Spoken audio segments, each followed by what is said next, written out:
첫 번째 세션 또 두 번째 세션도 이제 로타에 대한 이제 강점이죠. 로타를 왜 해야 되는가? 그러면 로타를 할 때 어느 시점에서 해야 되는가?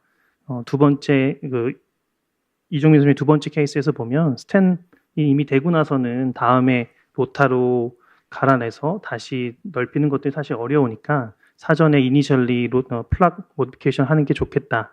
거기에 이제 아이부스나 인트라바스큘라 이미지를 사용하는 게 좋겠다라는 그런 의미의 발표셨고, 김규리 선생님도 그와 비슷한 케이스를 발표해 주셨습니다.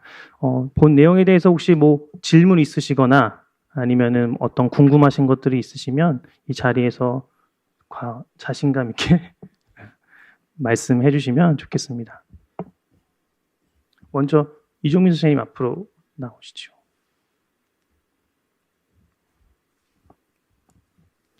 제가 한번 질문할게요. 그러면은 예를 들어서 두 번째 같은 경우 두 번째 케이스 서크의 ISR 리전에 있어서 이제 스텐 아블레이션을 하신 거죠.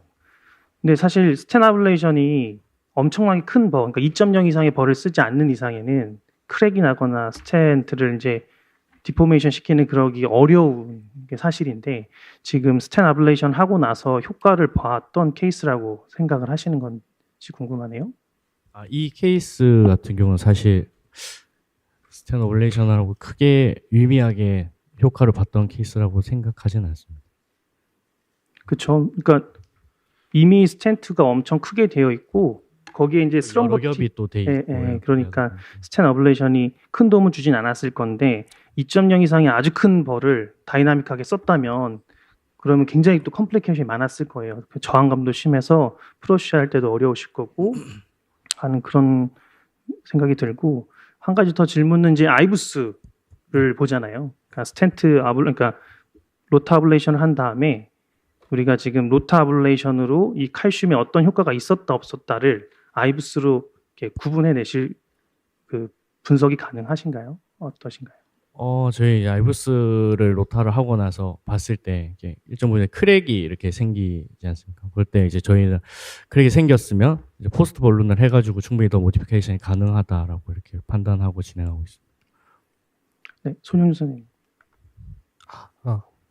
저희 로타 할 때는 버 사이즈를 고를 때 거의 뭐 레코멘드 돼 있는 이제 0.5 밑으로 이제 루멘에서 이제 그렇게 정하고 있는데, 다른 병원은 그 로타 버 사이즈를 정할 때 그런 식으로 하는지 아니면은 또 뭐 더 단계별로 해가지고 1.25부터 순차적으로 올라가는지 그런 게 좀 궁금합니다.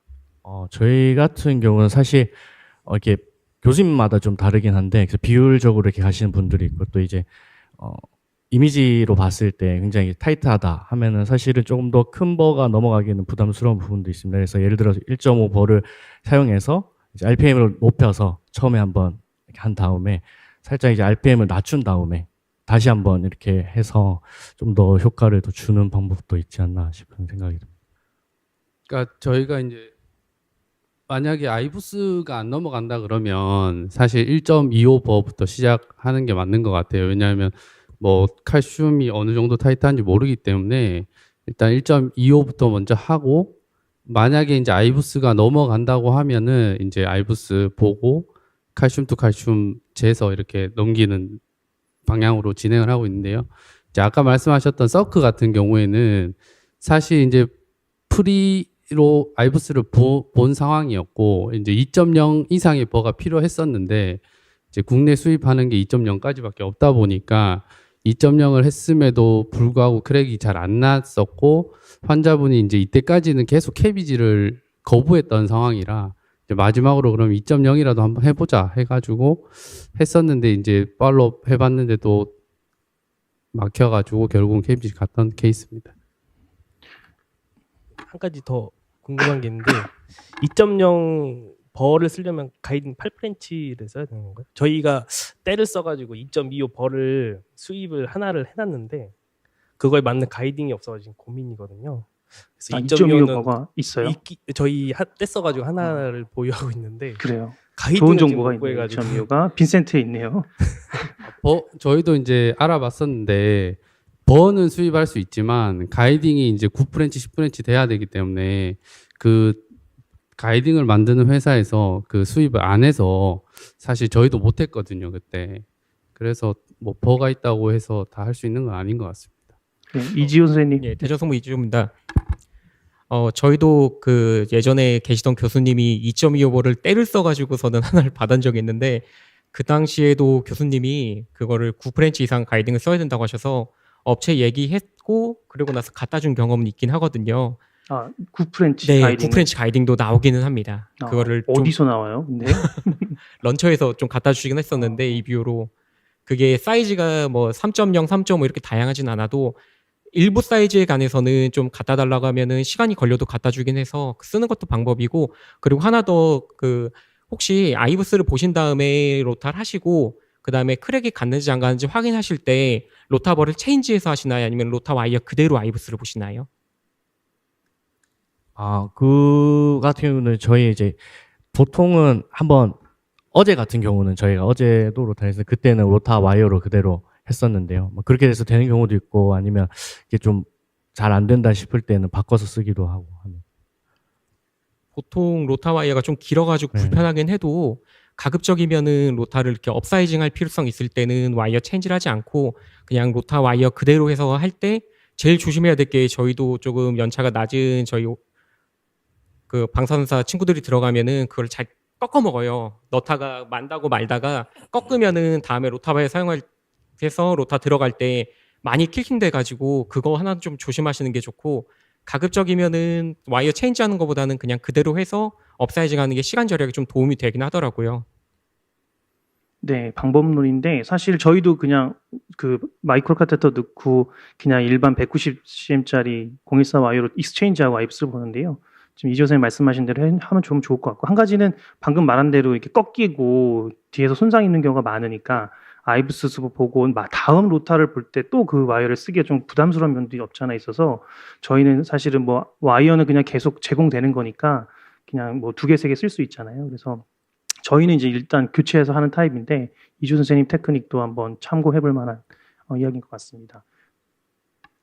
또 한 가지 더 궁금한 게 있는데 아까 그 로타 할 때 NGO 상에서는 그 ISR이 온 부분 말고 디스탈이나 프록시말은 상대적으로 좀 괜찮아 보이고 티미플로우도 괜찮았는데 그 조금 어그레시브하게 로타를 한 게 아닌가.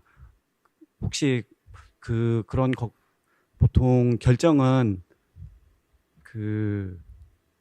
그런 결정을 할 때 아이브스를 보고 디스탈까지 가서 네오 인티마가 안정적인지 불안정한지까지도 보고 결정을 하는 건지 아니면은 처음에 결정을 할 때 그냥 스텐 디스탈까지 무조건 다 그 아세렉토미를 할 거다라고 결정을 하는 건지 이 부분도 좀 궁금한데 어떻게 결정하시는 건지.